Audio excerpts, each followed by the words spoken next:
देखिए बच्चों, कक्षा 12 की क्लास में मैथ सेकंड में देखिए पढ़ रहे थे हम विविध प्रश्नावली 10 और फर्स्ट में जो हम पढ़ रहे थे तो प्रश्नावली 4.6 पढ़ रहे थे। उसके सवाल नंबर 12 तक हमने हल कर दिए थे। 13, 14 और 15 एक ही तरीके के सवाल हैं, उसी तरीके के, तो उनको आपको लगा लेना है। अगर उनमें किसी सवाल का आंसर न निकले तो आपको कमेंट करना है, उसको हम बता देंगे। अगली क्लास में जब फर्स्ट में जो बताया जाएगा वो सवाल नंबर 16 बताया जाएगा, लेकिन इसका हम एक सवाल बताएंगे इसमें, क्योंकि हर सवाल अलग अलग होगा। आप यहाँ पर क्योंकि अभी तक आप 2 डायमेंशन पढ़ते रहे हैं और यहाँ पर ये 10वां चैप्टर इंटर का 3 डायमेंशन में है, त्रिविमीय ज्यामिति, इसलिए एक सवाल इसका देख लीजिए। वैसे विविध प्रश्नावली में उसी तरीके के सवाल है जैसे कि पीछे प्रश्नावलियों में हमने पढ़ा है। सवाल नंबर 9 तक हल हो गए थे। आज की क्लास में 10वें सवाल से हल करेंगे।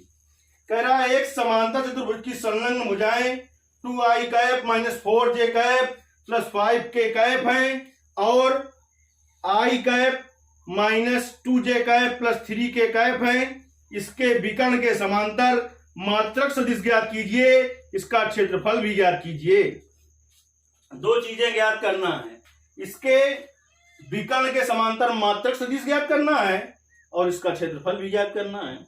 चलिए, माना समांतर चतुर्भुज की भुजाएं या कह दें संलग्न भुजाएं ए वेक्टर और बी वेक्टर हैं, तब ए वेक्टर बराबर दे रखा है इसने 2i cap minus 4j cap plus 5k cap और बी वेक्टर बराबर है i कैप माइनस का 2j कैप माइनस का 3k कैप। देखिए एक समांतर चतुर्भुज बना देते हैं।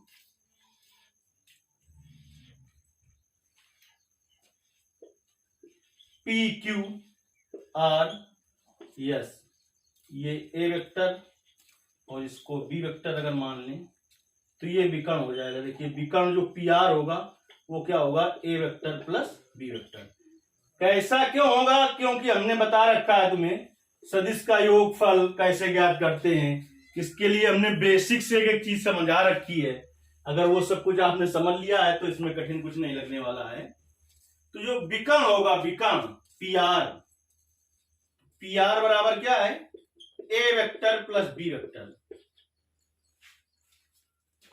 जो है। तो एक मात्रक सदिश, इसके विकर्ण के समांतर एक मात्रक सदिश ज्ञात कीजिए। समांतर मात्रक सदिश ज्ञात करना हो, जैसे PR के समांतर ज्ञात करना है तो होगा PR वेक्टर बटे माड PR वेक्टर।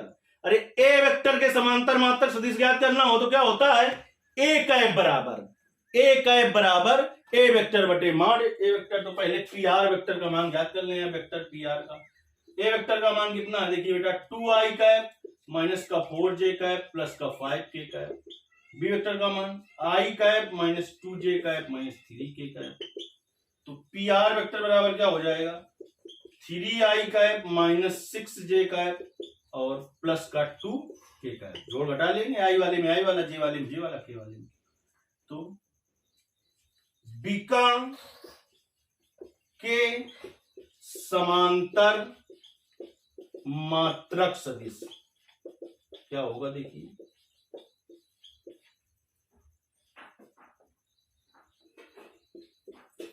PR वेक्टर बटे माड PR वेक्टर। देखिए अब PR वेक्टर का मान बेटा कितना है, 3i कैप माइनस का 6j cap plus 2k cap बटे इसका मापांक यानी अंडर रूट i के गुणांक का स्क्वायर प्लस j के गुणांक का स्क्वायर प्लस k के गुणांक का स्क्वायर। देखिए तो हो जाएगा बेटा 3i cap minus 6j cap plus 2k cap बटे अंडर रूट 3 का स्क्वायर हो जाएगा 9 माइनस 6 का स्क्वायर 36 और 2 का square 4।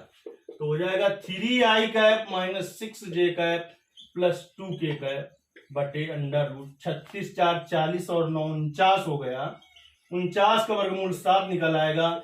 3i cap plus -6j cap plus 2k cap बटे 7। अलग अलग लिखा जाता है इसको करके, मात्रक सदिश अगर ज्ञात करना है तो 3/7 i cap -6/7 j cap plus 2/7 k cap.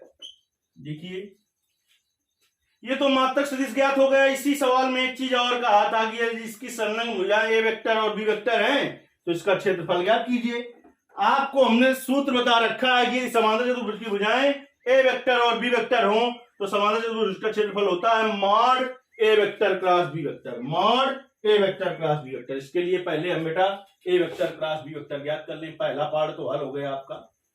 अब दूसरा जो उसने पूछ रखा है इसका क्षेत्रफल भी ज्ञात कीजिए, वो देखिए कैसे ज्ञात करेंगे। पहले हम ए क्रॉस बी ज्ञात करें तब हम आगे कुछ कर पाएंगे।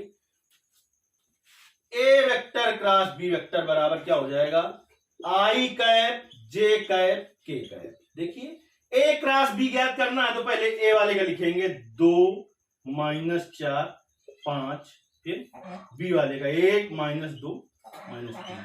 बी क्रॉस ए ज्ञात करना होता तो पहले बी वाले का लिखते फिर ए वाले का।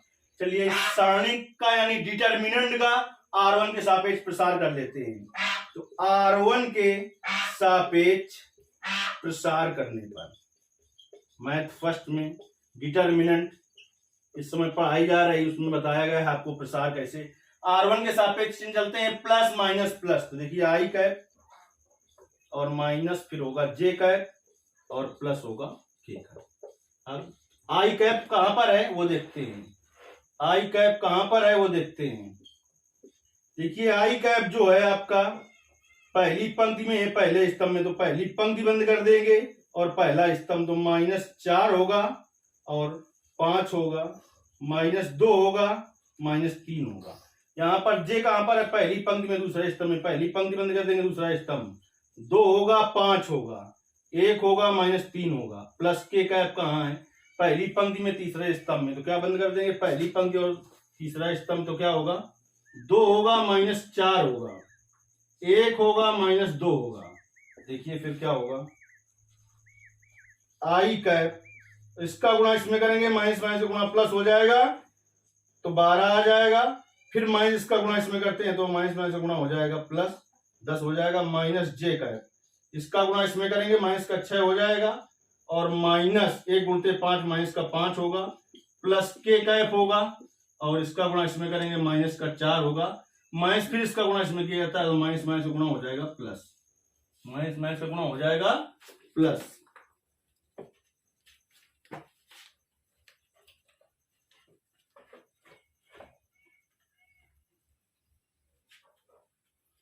देखिए 10 और 12 22 हो गया, 22 आई कैप हो जाएगा और माइनस का 11 होगा और माइनस माइनस गुणा हो जाएगा प्लस, तो प्लस 11 जे कैप हो जाएगा, माइनस का 4 है और प्लस का 4 है तो 0 के कैप हो जाएगा। अब इसको लिखें चाहे ना लिखें, क्योंकि हमें पता है कि चतुर्भुज की भुजाएं ए वेक्टर और बी वेक्टर हो तो इसका क्षेत्रफल mod A vector cross B vector होता है, तो इसका मापांक भी याद कर लें। तो देखिए mod A vector cross B vector क्या होगा, अंडर रूट आई के गुणांक का स्क्वायर, आई के गुणांक 22 है, 22 का स्क्वायर प्लस जे के गुणांक का स्क्वायर, जे गुणांक 11 है, प्लस के गुणांक का स्क्वायर, के गुणांक 0 है।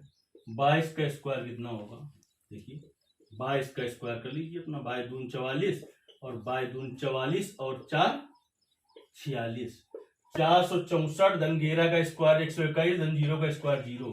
तो इसमें जोड़ दीजिए आप,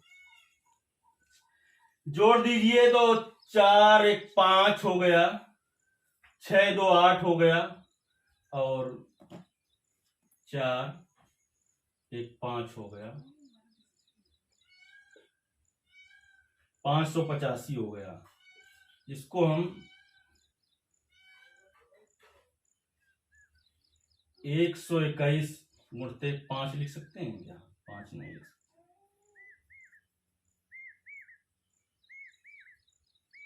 वर्गमूल इसका निकालना है आपको, गुणनखंड कर लेना होगा। जितना आए देखिए,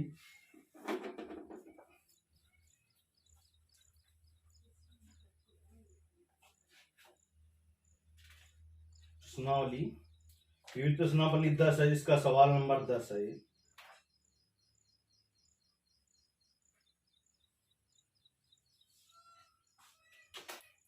121 गुणते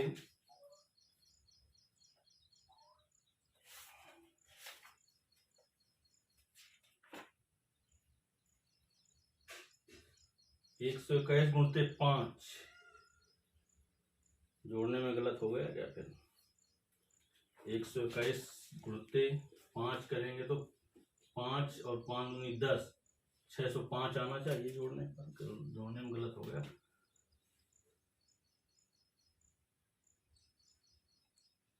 22 का स्क्वायर, 22 दूनी 44, 4, 22 दूनी 44 और 4 48 होगा, 40 लिखिए। यहाँ पर आ जाएगा 484।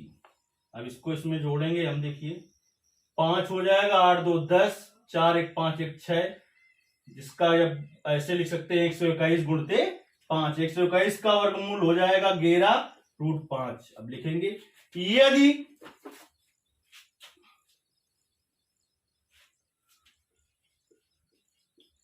चतुर्भुज, और कैसा चतुर्भुज? समांतर चतुर्भुज। यदि समांतर चतुर्भुज की भुजाएं ए वेक्टर और बी वेक्टर हों तो समांतर चतुर्भुज का क्षेत्रफल क्या होगा? Mod A vector cross B vector. देखिए mod A vector cross B vector का मान कितना निकला है? 11√5। क्षेत्रफल है तो होगा वर्ग मात्रक। इस तरीके से देखिए सवाल नंबर आपका 10वां हल हुआ। 11वां सवाल हल करेंगे हम।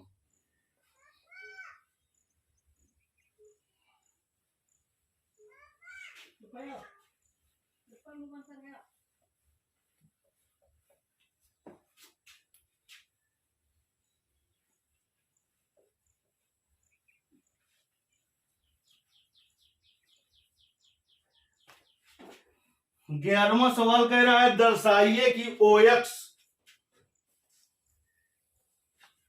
OY और OZ अक्षों के साथ बराबर झुके हुए सदिश की दिक् कोसाइन प्लस माइनस 1/√3 कामा 1/√3 कामा 1/√3 है।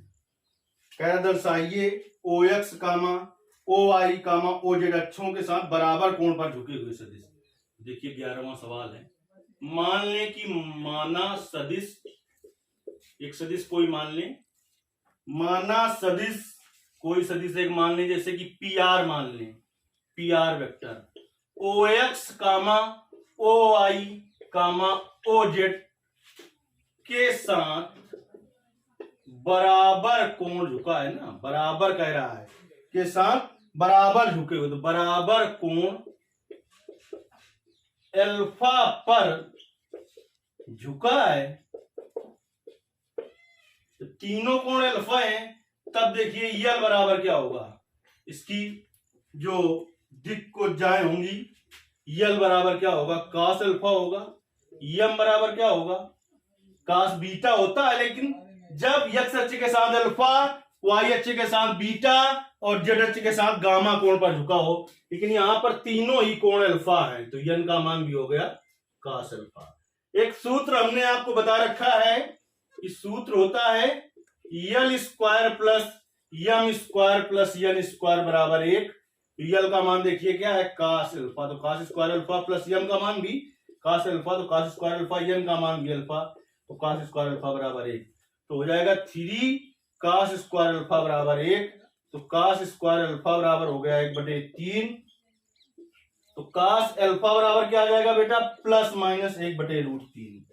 cos अल्फा बराबर आ जाएगा प्लस माइनस 1/√3। अब देखिए तीनों जो लिखे जाएंगे दिक् कोसाइन क्या होंगी? दिक् कोसाइन दिक कोसाइन कोजाएं वो होंगी यल कामा यम कामा यन। दिक को साइन यानी कोजाएं जो होंगी कोजाएं यल यम यन। तो प्रत्येक क्या है प्लस माइनस 1/√3, क्योंकि यही तो मान रखेंगे यल बराबर कास अल्फा, यम बराबर कास बीटा, यन बराबर कास गामा, और सबका मान जब सब कास अल्फा है तो यही हो जाएगा plus minus 1/√3, plus minus 1/√3। Plus minus को बाहर निकाल दें अगर ऐसे तो 1/√3, 1/√3 और 1/√3 हो जाएंगे। इस तरीके से देखिए सवाल हल हुए। आगे के सवाल अगली क्लास में हल किए जाएंगे। धन्यवाद।